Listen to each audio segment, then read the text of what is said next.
12 octombrie 1941. Toată populația evrească din Câmpul Lung moldovenesc a fost deportată în Transnistria. Printre ei se afla adolescenta Miriam Korber. Am cunoscut-o acum câțiva ani. Voiam să știu mai multe despre teatrul Holocaustului. Soțul ei fusese Israel Berkovici, secretar literar la Teatrul Evreiesc de Stat și principalul istoric al teatrului Yiddish din România. Miriam mi-a povestit cum a intrat Ana Pauker în teatru, la jurnalul Anei Frank, și tot publicul s-a ridicat în picioare și a aplaudat. Ana Pauker era de mulți ani în disgrație în 1957. Ce m-a frapat în discuțiile cu doamna Berkovici a fost amintirea unui amic din tinerețe cu care a fost deportată în Transnistria. Se numea Bondi. Nu știam nimic despre el în afară de informațiile de la doamna Berkovici. Caietul în care a scris jurnalul ei de lagăr fusese dăruit de Bondi, cu câteva zile înaintea deportării. El a scris paginile de început și sfârșit. Conținutul este iadul din Transnistria prin ochii unei adolescente de 18 ani. Miriam povestește la început despre primul său jurnal de la 13 ani, confiscat și finalizat cu o interdicție din partea mamei de a mai scrie. Motivul? Reflecția fetei de 13 ani asupra procesului Anei Pauker, celebru în epocă, și a întrebării inocente: ce fel de oameni sunt comuniștii care riscă 10 ani de închisoare pentru o idee? Jurnalul de lagăr este un album cu coperți de piele maronie și foi de hârtie groase, de culoare crem și marmorate. Acest caiet de amintiri, devenit în Transnistria jurnalul lui Miriam, este bântuit de prezența tânărului prieten Bondi, afectat și el iremediabil de drama a deportării. Jurnalul începe în septembrie 1941, de anul nou evreiesc. Caietul este cadoul lui Bondi către Mimi, adevărată prietenă în bune și în rele. Acest jurnal este azi la Muzeul Holocaustului din Washington. Cuvintele lui Bondi apar scanate în arhiva muzeului, dar autorul lor nu este numit. Septembrie 1941.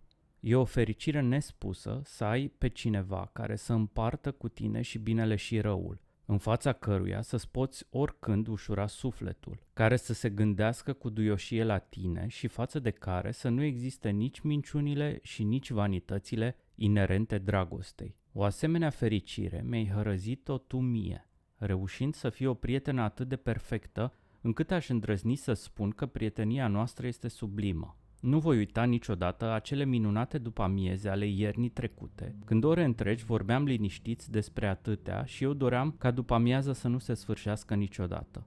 Bondi.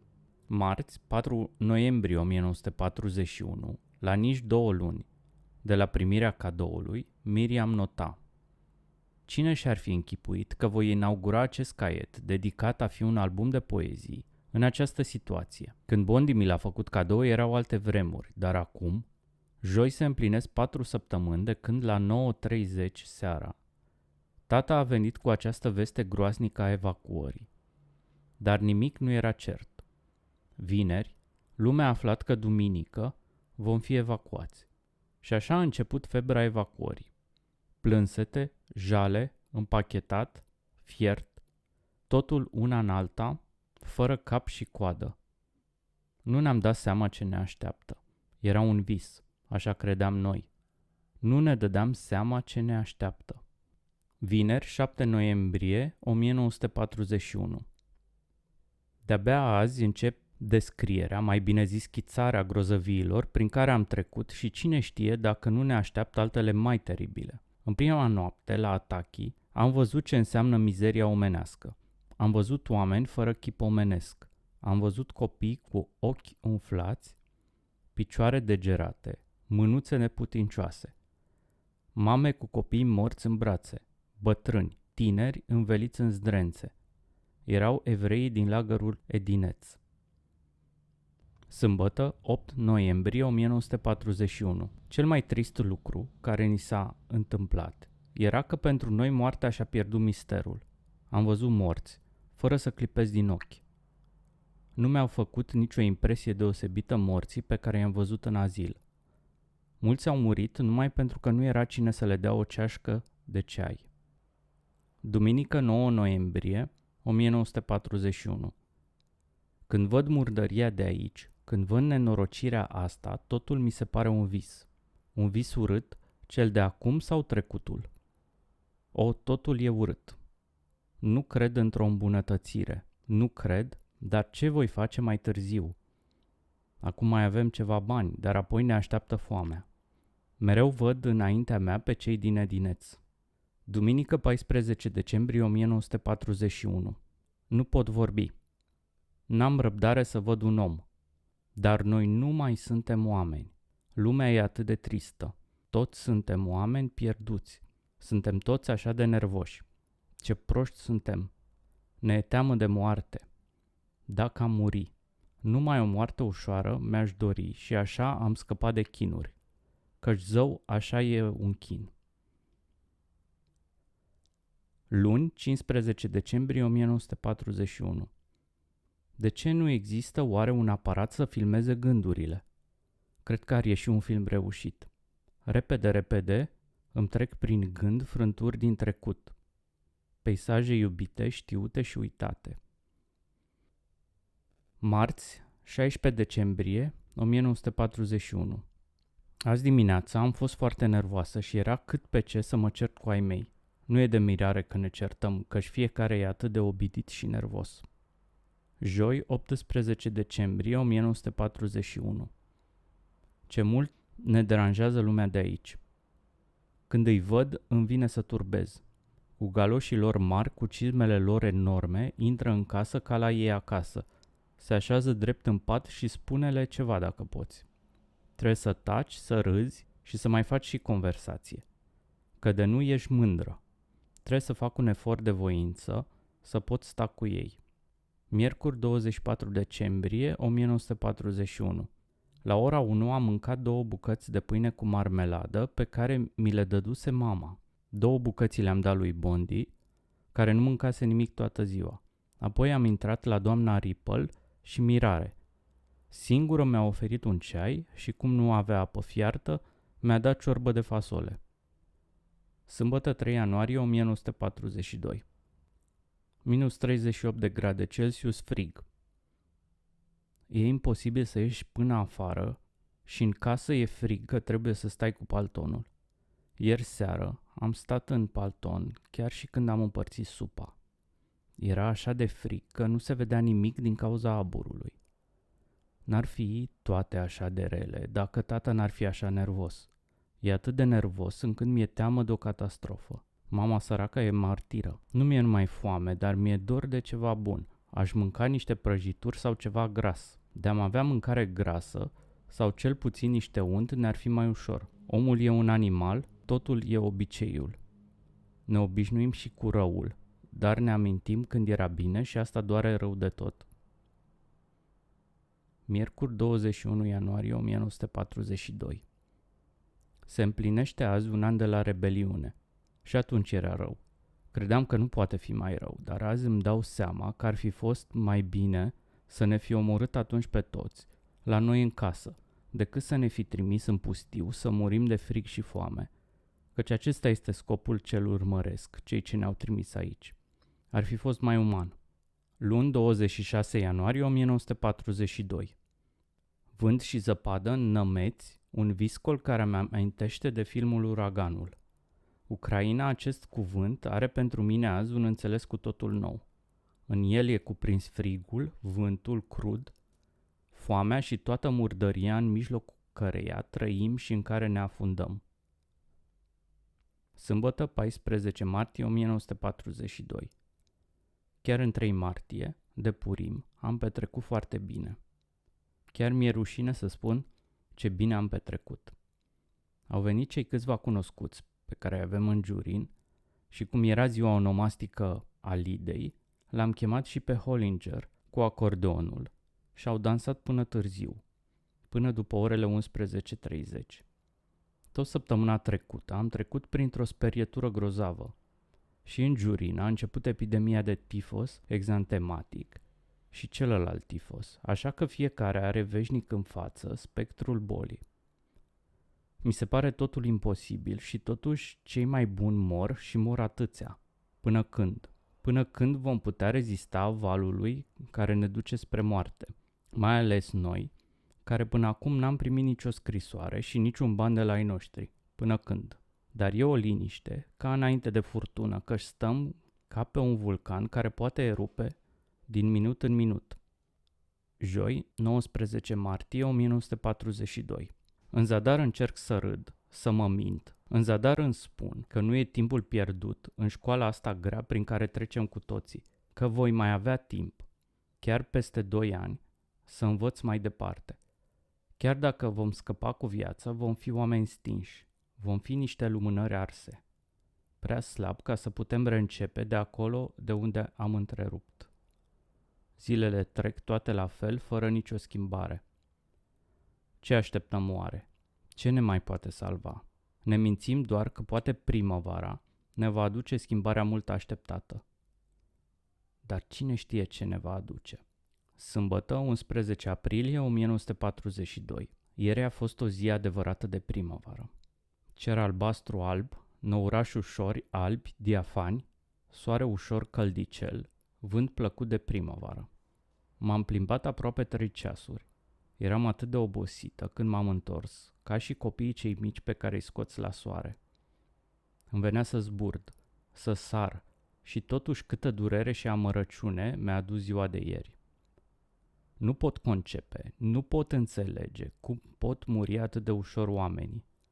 Și dacă mor atât de ușor, cum de nu mă impresionează mai mult moartea acelora pe care i-am cunoscut și mi-au fost dragi. Au murit atâția, oameni în toată firea, copii, femei, pe toți i-a secerat moartea fără cruțare. Veștile acestea le-am auzit, m-au durut, dar totuși m-am bucurat de soarele care strălucea, de lumina care lumina Giurinul, atât de negru în alte zile. Am să fac o listă cu cei de care mi-amintesc și acum am auzit că au murit. Nu cred că voi reuși să enumăr pe toți, dar cel puțin voi însemna pe câțiva. La sfârșitul așa zisului meu jurnal. Am atâta tensiune acumulată în mine că simt că îmi vor plezni nervii. Sâmbătă 2 mai 1942. Ni s-a dat numele de colonia evreiască din Transnistria. Da, suntem coloniști fără pământ, fără casă. Suntem colonizați în aer, pradă bolilor și foamei. Aș dori să am o simpatie, ar fi mult mai bine și mai ușor. De când am plecat de acasă, nici nu mă pot gândi la un băiat altfel decât ca la un tovarăș care duce bagajele. De altfel nimeni nu s-a gândit și nu s-a interesat de mine. Se pare că mi-am pierdut sex-appeal-ul, odată cu trecerea peste Nistru. Și peste tot suntem înconjurați numai de dușmani, căci familia Horowitz ne-ar înghiți într-o lingură de apă dacă ar putea. O, adevărat stâmpiți. Mi-e rușine mie că i-am cunoscut înainte și din vina mea au venit cu noi. Sâmbătă, 6 mai 1942. Aici în Giurin am cunoscut ce e stepa adevărată, cea ucrainiană. Cred că stepa, primăvara, e mai frumoasă ca în orice alt anotimp. E atât de frumoasă că pare acoperită cu covoare de catifea, întinse unele lângă altele. N-am putere să-mi ridic mâna.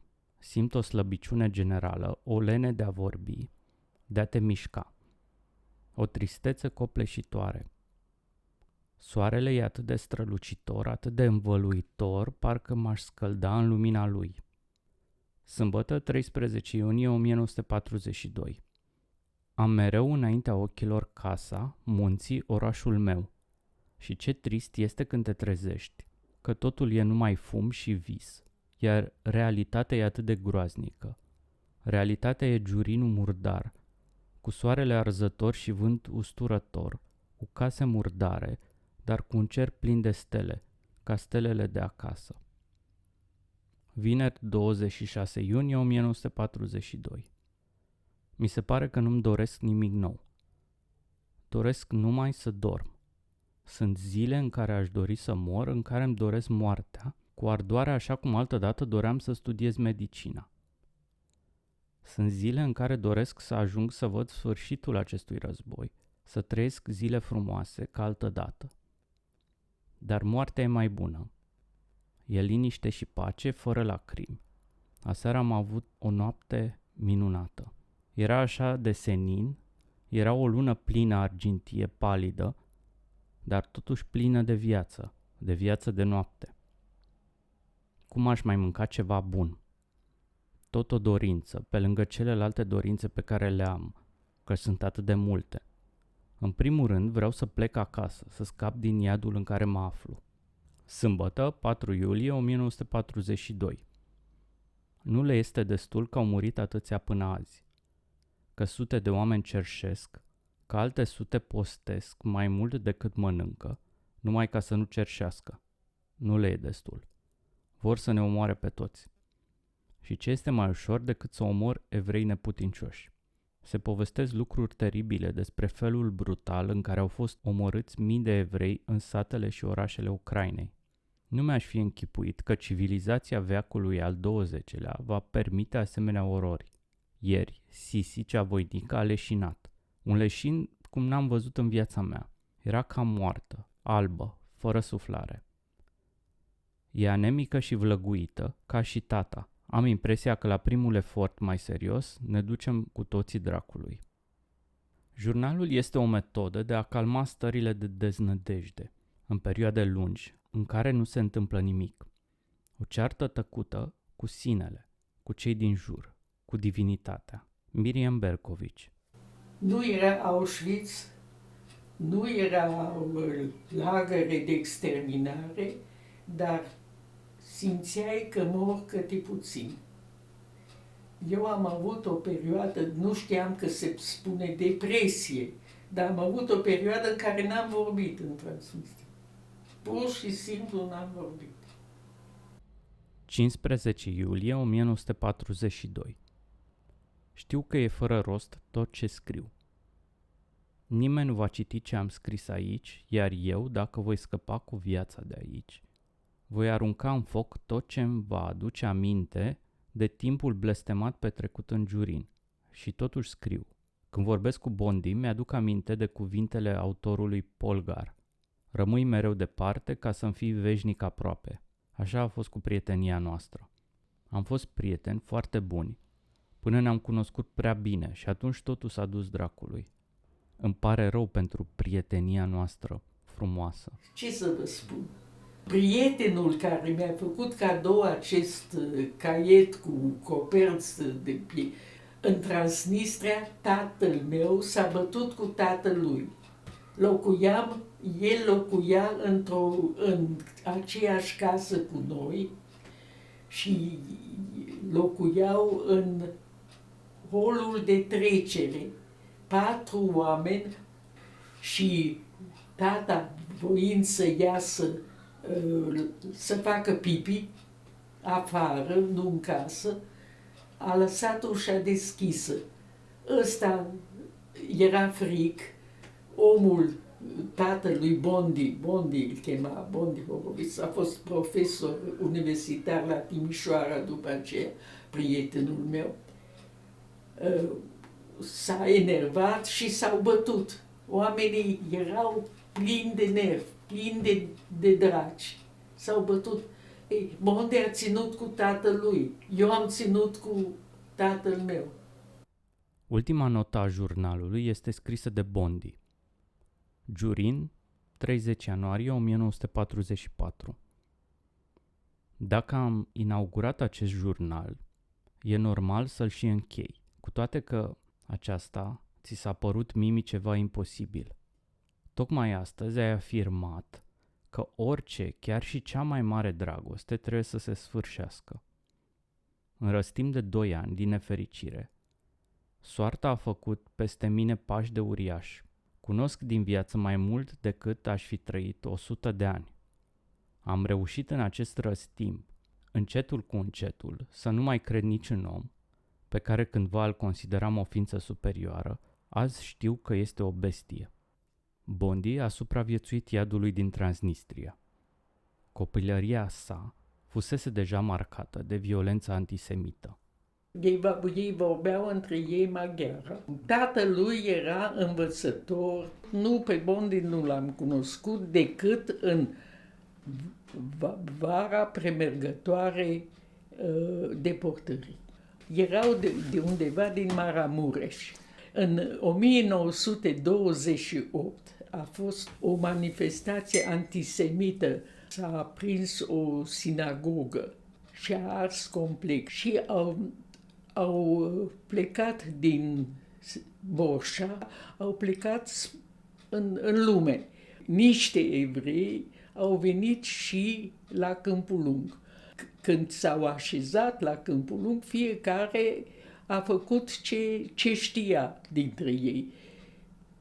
Tatălui Bondi, ca și profesorul meu de ebraică, a învățat cu copii pentru fel de examen de maturitate. După întoarcerea din deportare, Bondi se mută în 1947 în vestul țării. Își începe studiile și rămâne în mediul academic. Eu am plecat din Transnistria pe jos. Nici nu m-am gândit la Bondi. Nici nu știu când a plecat el. Împreună am fost trimiși, am plecat, dar nu știu cum a venit el. Mama lui și fratele lui, mai mic, au murit de tuberculoză. Am aflat că e la Timișoara, nu știu de unde am aflat, dar am aflat că e profesor la Politehnică la Timișoara și că a avut succes în meserie și o singură dată l-am mai văzut. Bondi s-a sinucis în 1970. A venit din Transnistria, viu, profesor la Politehnica din Timișoara și s-a sinucis. Cum a luat decizia de a nu mai fi? Concluzia la care au ajuns numeroși supraviețuitori ai Holocaustului. Acest gest ultim are loc după aproximativ 25 de ani de la evenimentele care l-au marcat iremediabil. La eliberarea din lagăr, Miriam nu ia jurnalul cu ea. Îl va recupera în 1967 de la mama ei, care părăsise lagărul 2 luni mai târziu. Cu jurnalul în brațe, în vagonul de dormit al unui tren care merge spre București, Miriam plânge ca un copil cu sughițuri. Jurnalul este alinarea acestui plâns necontrolat. Imediat după acest episod de amintire a recuperării jurnalului, Miriam scrie despre Bondi și sechelele psihice ale foștilor deportați, despre sinuciderea lui, după ani de la întoarcerea din Transnistria, tocmai atunci când părea că avea o viață nouă și coșmarul deportării fusese depășit.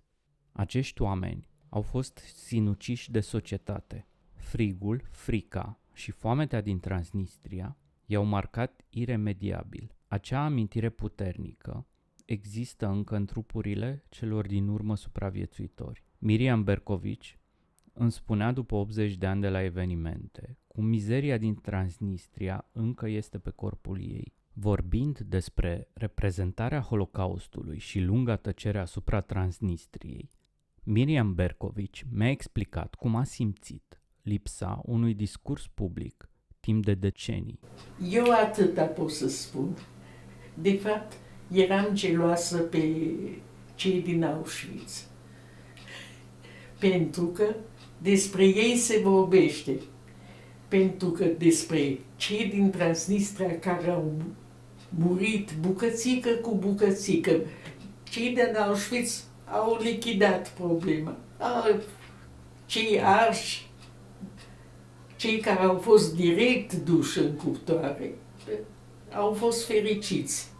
N-au știut că merg la cuptor, știți, n-au gazul ciclon, li s-a spus că e dezinfectant. În timp ce noi din Transnistria muream bucățică cu bucățică, bolnavi, înfometați, parazitați, de-a căzut, înfrigurați. Eu nu suport să-mi fie frig. Trebuie când văd un calorifer și caloriferul electric, Nu pot să fac duș cel puțin la 2 zile, pentru că atât am fost de murdar. Înțelegeți? Ăsta e sentimentul meu. Și de aceea am invidiat pe cei din Auschwitz. Am fost geloasă pe ei, când de ei se vorbește. Totul era despre Auschwitz, totul. Mă rog, Auschwitz a fost culmea. Și de aceea s-a făcut. Transnistria nu a fost decât tifus exantematic, febră tifoidă și alte boli și oameni morți de foame. Când am trecut Nistrul, de la atache la Mogilev, era să rămân fără mână. Cum? Era să rămână pe un pod de pontoane. Soldatul care ne-a însoțit, eu am aveam o brățărică pe care am primit-o de la un băiat cu mărțișoare. Cred că era din argint. Cred că mărțișoarele erau din argint, brățara nu era din... Și i-a plăcut. Și zic, dăm brățara. Zic, vă dau. Și am dat să o deschid și nu se deschidea. Se deschidea într-un, nici nu mai știu. Și zice, îți tai mâna dacă nu mi-o dai. Mulți au simțit nevoia urgentă de a renunța la o existență împărtășită cu călăii lor. Angoasa unei posibile întoarceri în iadul din Transnistria a fost prezentă mereu în viața acestor oameni. Pentru Miriam Bercovici, brutalitatea percheziției va reveni ca imagine după mai mulți ani, când se revede cu unul din autorii ei.